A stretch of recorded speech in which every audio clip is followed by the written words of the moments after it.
Hello everyone. Previous క్లాసెస్లో మనం fifth class EVS సంబంధించి 4 చాప్టర్స్ అయితే కంప్లీట్ చేశాం. ఈరోజు మనం రిమైనింగ్ చాప్టర్స్ కొన్ని కవర్ చేద్దాం. ఇది మేజర్గా మన టెట్ డిఎస్సి ఎవరైతే కాంపిటేటివ్ ఎగ్జామ్స్ రాయబోతున్నారో వాళ్ళకి చాలా యూజ్ఫుల్ అవుతుంది. ఫాస్ట్ రివిజన్ కోసం ఆర్ దీని ర్యాపిడ్ రివిజన్ కోసం ఉపయోగపడుతుంది.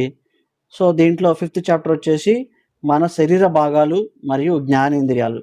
జ్ఞానేంద్రియాలు అనేది చాలా ఇంపార్టెంట్. మనకు అన్ని చాప్టర్స్లో జ్ఞానేంద్రియాలు 5th, 6th, 7th క్లాసెస్లో మనకి మేజర్గా చూసుకుంటే ఈ చాప్టర్ చాలా ఇంపార్టెంట్. సో దీంట్లో ఇంపార్టెంట్ పాయింట్స్ ఏంటంటే మన టెక్స్ట్ బుక్లో చదివేటప్పుడు కంటికి పుస్తకానికి మధ్య ఉండాల్సిన దూరం ఎంత అంటే 30 సెంటీమీటర్ల దూరం ఉండాలి చదివేటప్పుడు కంటికి మరియు పుస్తకానికి. అదేవిధంగా టీవీ చూసేటప్పుడు టీవీకి కంటికి మధ్య దూరం ఎంత ఉండాలి? 2.5 మీటర్స్ ఉండాలి. ఎంత దూరం ఉండాలి? 2.5 మీటర్ల దూరం ఉండాలి. అదేవిధంగా ఇక్కడ నెక్స్ట్ గబ్బిలాలు రాత్రిపూట సంచరిస్తుంటాయి. గబ్బిలాలు రాత్రి టైంలో ఎక్కువగా తిరుగుతుంటాయి. డే టైంలో రెస్టింగ్ కండిషన్లో ఉంటాయి. ఈ జీవుల్ని నిశాచర జీవులు అంటారు. ఇవి శబ్దాల ద్వారా మార్గాన్ని మార్చుకుంటాయి. ఇమీడియట్గా వేవ్స్ సౌండ్స్ ద్వారా ఇవి వెంటనే దాని యొక్క మార్గాన్ని అనేది మార్చుకోవడం జరుగుతుంది. గాలిని ముక్కు ద్వారా లోపలికి పీల్చుకుంటాను ఏమంటాం? ఉచ్ఛ్వాసం అంటాం. దీన్ని ఇన్స్పిరేషన్ అంటాం. బయటకు వదలడాన్ని ఏమంటాం? నిశ్వాస అంటాం. దీన్ని ఎక్స్పిరేషన్ అంటాం. లోపలికి గాలి తీసుకోవడానికి ముక్కు ద్వారా ఉచ్ఛ్వాసం, నిశ్వాసలు. ఇవి మనం గాలి లోపలికి తీసుకోవడం, బయటకు వదలడాన్ని ఏమంటాం? ఉచ్ఛ్వాస, నిశ్వాసలు అంటాం. అదేవిధంగా దంతాల యొక్క రకాలు చూద్దాం. మనకి కుంతకాలు, రదనికలు, చర్వణకాలు, అగర చర్వణకాలు. వీటిని కోడ్ చెప్పుకుంటే ఐసిపిఎం. ఇంగ్లీష్ మీడియం వాళ్ళకి ఇన్సిజర్స్, క్యానైన్స్, ప్రీమోలార్స్ అండ్ మోలార్స్ అంటాం. దంతాలను మనం ఉత్తరేణి, కానుగ, వేప, తుమ్మ, పుల్లలను లేదా టూత్ పేస్ట్ ఆర్ పౌడర్ను బ్రష్తో తోముకోవాలి. దంతాలను ఇటుక పొడి, బొగ్గు వంటి వాటిని ఉపయోగించి శుభ్రపరచుకోకూడదు. ఎందుకంటే వాడినట్లయితే దంతాలపై ఉన్న ఎనామిల్ అనే పొర దెబ్బతింటుంది. దానివల్ల మనకి సెన్సిటివిటీ ప్రాబ్లం రావడానికి ఆస్కారం ఉంటుంది. అదేవిధంగా ఇక్కడ వ్యాధి సంబంధించిన డాక్టర్ల గురించి చాలా ఇంపార్టెంట్. అన్ని ఎగ్జామ్స్లో దీని గురించి బిట్ అడుగుతూ ఉంటారు ఎక్కువగా. దంతాలకు సంబంధించిన డాక్టర్ని ఏమంటాం? డెంటిస్ట్ అంటాం. అదేవిధంగా చర్మానికి సంబంధించిన డాక్టర్ని ఏమంటామంటే డెర్మటాలజిస్ట్ అంటాం, స్కిన్ స్పెషలిస్ట్. నెక్స్ట్ జీర్ణ వ్యవస్థకు సంబంధించిన డాక్టర్ని ఏమంటాం? గ్యాస్ట్రో ఎంటరాలజిస్ట్ అంటాం.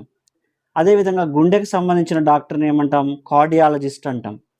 మూత్రపిండ వ్యవస్థకు సంబంధించిన డాక్టర్ని ఏమంటామంటే ఇక్కడ యూరాలజిస్ట్ అంటాం. ఎముకలకు సంబంధించిన డాక్టర్ని ఆర్థ్రోపెడిషియన్ అంటాం.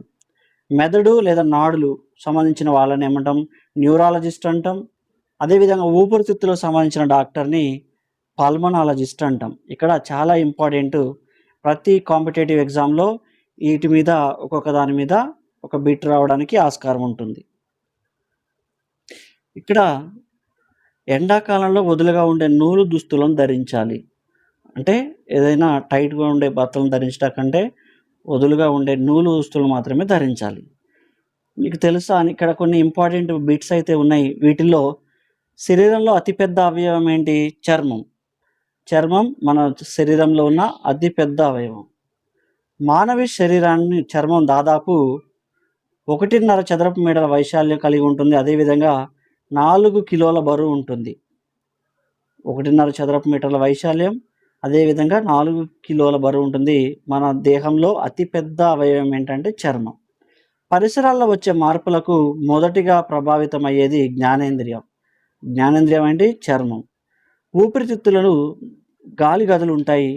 వీటిని ఆల్వియోలైస్ అంటాం. వీటిలో ఆక్సిజన్ మరియు కార్బన్ డయాక్సైడ్ల మార్పిడి జరుగుతుంది. O2 CO2 యొక్క ట్రాన్స్పోర్టేషన్ ఆర్ డిఫ్యూజన్ అనేది ఈ గాలి గదుల్లోనే జరుగుతుంది. రక్తనాళికలు గాలిలోని ఆక్సిజన్ గ్రహించి రక్తం ద్వారా శరీర భాగాలకు పంపిస్తుంది. నెక్స్ట్ 6th చాప్టర్లో మన శరీరంలోని వ్యవస్థలు, శ్వాస వ్యవస్థ. ముఖ్యంగా ఫస్ట్ శ్వాస వ్యవస్థ చూసుకుందాం. దీంట్లో ముఖ్యంగా 3 భాగాలు ఉంటాయి. ఒకటి ముక్కు, శ్వాసనాళం, ఊపిరితిత్తులు. నెక్స్ట్ గుండె. గుండె మొత్తం శరీరానికి రక్తం సరఫరా చేస్తుంది. ఈ గుండె గురించి అధ్యయనం ఏమంటామంటే కార్డియాలజిస్ట్ అంటాం. Cardiology, the study of heart is cardiology. Next రక్తం శరీర ఉష్ణోగ్రతను క్రమబద్ధీకరించడానికి ఉపయోగపడుతుంది. రోగకారకాలపై పోరాడడానికి కూడా ఈ రక్తం అనేది ఉపయోగపడుతుంది. రక్తంలో ఎక్కువ శాతం ఏముంటుందంటే ప్లాస్మా ఉంటుంది. ఇది 55% ప్లాస్మా ఉంటుంది. వాటితో పాటు 44% ఫార్మ్డ్ ఎలిమెంట్స్ ఉంటాయి. ఆర్బీసీ, డబ్ల్యూబీసీ, ప్లేట్లెట్స్ ఇవి 44% ఉండడం జరుగుతుంది. ద్రవ రూపంలో ప్లాస్మా ద్రవ రూపంలో ఉంటుంది. మన శరీరంలో 3 రకాల రక్త కణాలు ఉంటాయి. వాటిల్లో ముఖ్యంగా ఎర్ర రక్త కణాలు శరీరంలో ఉన్న అన్ని కణాలకు ఆక్సిజన్ సరఫరా చేస్తుంది. వాటి యొక్క విధి ఏంటి? ఎర్ర రక్త కణాల యొక్క విధి శరీరంలో ఉన్న అన్ని కణాలకు ఆక్సిజన్ సరఫరా చేస్తుంది. తెల్ల రక్త కణాలు డబ్ల్యూబీసీ అంటాం. వైట్ బ్లడ్ కార్పసెల్స్ రోగకారక క్రిములతో పోరాడుతుంది. నెక్స్ట్ రక్త ఫలకికలు అంటాం, వీటిని ప్లేట్లెట్స్ అంటాం. ఇవి రక్తం గడ్డ కట్టడంలో సహాయపడతాయి. సో ఎర్ర రక్త కణాలు ఏంటి? ఆక్సిజన్ సరఫరా చేస్తుంది. తెల్ల రక్త కణాలు అనేది మనకి రోగకారక క్రిములతో పోరాడుతుంది. అదేవిధంగా రక్త ఫలికలు అనేవి రక్తం గడ్డ కట్టడంలో సహాయపడుతుంది. ఇక్కడ గుండె నీ పిడికిలి పరిమాణంలో ఉంటుంది. అంటే ఎంత ఉంటుందంటే ఎవరైతే ఒక ఫ్లించ్ ఆఫ్ క్లస్టర్డ్ ఫించ్, అదే దీన్ని ఏమంటామంటే మనం పిడికిలి అంత పరిమాణంలో ఉంటుంది. క్లించ్డ్ ఫిస్ట్ అంటాం. నెక్స్ట్ గుండెలో 2/3 వంతు ఛాతికి ఎడమ వైపున ఉంటుంది. మ్యాక్సిమం ఎక్కడ ఉంటుంది? మీడియాస్టినంలో కొంచెం 2/3 వంతు ఎడమ వైపుకు ఉంటుంది. ఇక్కడ గుండె 1/3 వంతు ఛాతిలో కుడివైపున ఉంటుంది. గుండె రక్తాన్ని పంపు చేస్తుంది. మన బాడీలో ఉన్న అన్ని కణాలకు, అన్ని అవయవాలకు రక్తాన్ని సరఫరా చేస్తుంది. అదేవిధంగా అస్థిపంజర వ్యవస్థని ఏమంటామంటే స్కెలిటల్ సిస్టమ్ అంటాం. మన శరీరంలో ఉన్న ఎముకల సంఖ్య 206 ఎముకలు ఉంటాయి మనకి. వీటిలో ఎన్నెముకలో ఉండే ఎన్నుపూసల సంఖ్య 33 వెన్నుపూసలు ఉంటాయి. ఇవి కాల్షియం ఎముకలను దృఢంగా ఉంచుతుంది. కాల్షియం ఎక్కువగా ఏ పదార్థాల్లో లభిస్తుందంటే పాలు ఉత్పత్తులు, ఆకుకూరల్లో ఎక్కువగా లభిస్తుంది. శరీరానికి ఎండ తగలడం వల్ల డి విటమిన్ లభిస్తుంది. ఇది అస్థిపంజర వ్యవస్థ గురించి. అదేవిధంగా ఇక్కడ జీర్ణ వ్యవస్థ, డైజెస్టివ్ సిస్టమ్ గురించి చూద్దాం.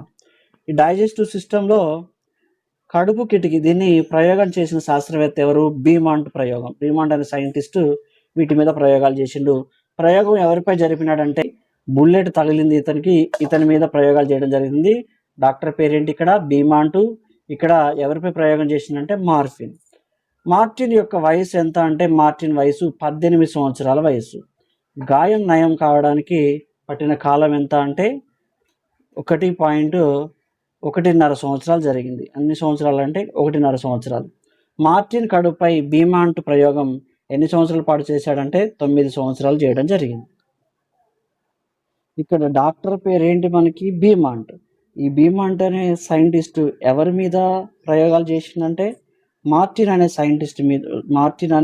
సైనికునిపై ఇతను పరిశోధన చేయడం జరిగింది. అదేవిధంగా ఆహార పదార్థాలు జీర్ణం కావడానికి పట్టే సమయం అనేది మనకి టేబులర్ ఫామ్లో ఇవ్వడం జరిగింది. ఇక్కడ మరిగించని పాలు 2 గంటల 15 నిమిషాల సమయం పడుతుంది, అది కడుపులో. అదే జీర్ణరసాలు ఉన్న గ్లాసులో అయితే 4 గంటల 45 నిమిషాల సమయం పడుతుంది. నెక్స్ట్ మరిగించిన పాలు, ఇక్కడ బాయిల్డ్ మిల్క్ అయితే కడుపులో 2 అవర్స్లో డైజెషన్ అవుతుంది. అదే జీర్ణరసాలు ఉన్న గ్లాసులో అయితే 4 గంటల 15 నిమిషాల సమయం పడుతుంది. పూర్తిగా ఉడికిన గుడ్డు కడుపులో 3 గంటల 30 నిమిషాల సమయంలో డైజెషన్ అనేది జరుగుతుంది. అదేవిధంగా జీర్ణరసాలు ఉన్న గ్లాసులో 8 గంటల సమయం పడుతుంది. సగం ఉడికిన గుడ్డు, హాఫ్ బాయిల్డ్ ఎగ్ అయితే కడుపులో 3 గంటల సమయం పడుతుంది. అదే జీర్ణరసాలు ఉన్న గ్లాసులో 76 గంటల 30 నిమిషాల సమయం పడుతుంది. చిలకబడ్డ గుడ్డు అయితే పచ్చిగుడ్డు 2 గంటల సమయం కడుపులో ఉడికితే కడుపులో జీర్ణం కావడానికి జరిగితే అదే జీర్ణరసాలు ఉన్న గ్లాసులో 4 గంటల 15 నిమిషాల సమయం పడుతుంది. పచ్చిగుడ్డు కడుపులో 1 గంట 30 నిమిషాల సమయం పడితే ఇక్కడ జీర్ణరసాలు ఉన్న గ్లాసులో ఎంత సమయం పడుతుందంటే 4 గంటల సమయం పడుతుంది. ఇక్కడ బయట కంటే మనకు కనిపించే ఫలితం ఏంటి? ఇక్కడ జీర్ణరసాలు ఉన్న గ్లాసుల కంటే కడుపులో ఆహారం త్వరగా జీర్ణం అవుతుందని మనకి బీమాంట్ ప్రయోగం తెలియజేస్తుంది. అదేవిధంగా డాక్టర్ బీమాంట్ ఎన్నో ప్రయోగాలు చేసి జీర్ణక్రియ రహస్యాలను తెలుసుకున్నాడు. కడుపులో ఉన్న రసాలు ఆమ్ల గుణాన్ని కలిగి ఉన్నాయి. కాబట్టి జీర్ణక్రియపై డాక్టర్ బీమాంట్ ప్రయోగాలు చేశాడు. ఆహారం ఎప్పుడు కడుపు నిండా తినకూడదు, కనీసం 25% ఖాళీగా ఉండాలి. ఎందుకంటే ఇక్కడ దీనివల్ల మనకి డైజెస్టివ్ సిస్టమ్ ప్రాబ్లమ్స్ రావడానికి ఆస్కారం ఉంటుంది. అదేవిధంగా వెన్నెముకకు ఇరువైపులా 2 మూత్రపిండాలు ఉంటాయి. ఇవి రక్తాన్ని వడపోయడంలో, దానిలో ఉన్న మలినాలను శుద్ధి చేయడంలో మనకి సహాయపడడం జరుగుతుంది. అదేవిధంగా ఇక్కడ చూసుకుంటే నాడీ వ్యవస్థ. నాడీ వ్యవస్థలో మనకి మన జ్ఞానేంద్రియాల ద్వారా పొందిన సమాచారాన్ని మెదడుకు అనేది పంపడం జరుగుతుంది. మెదడు సమాచారాన్ని విశ్లేషించి అవసరమైన సూచనలను, నాడులను తిరిగి శరీర భాగాలకు పంపుతుంది. ఇది మనకి ఈ చాప్టర్లో ఉన్న ఇంపార్టెంట్ ప్రశ్నలు.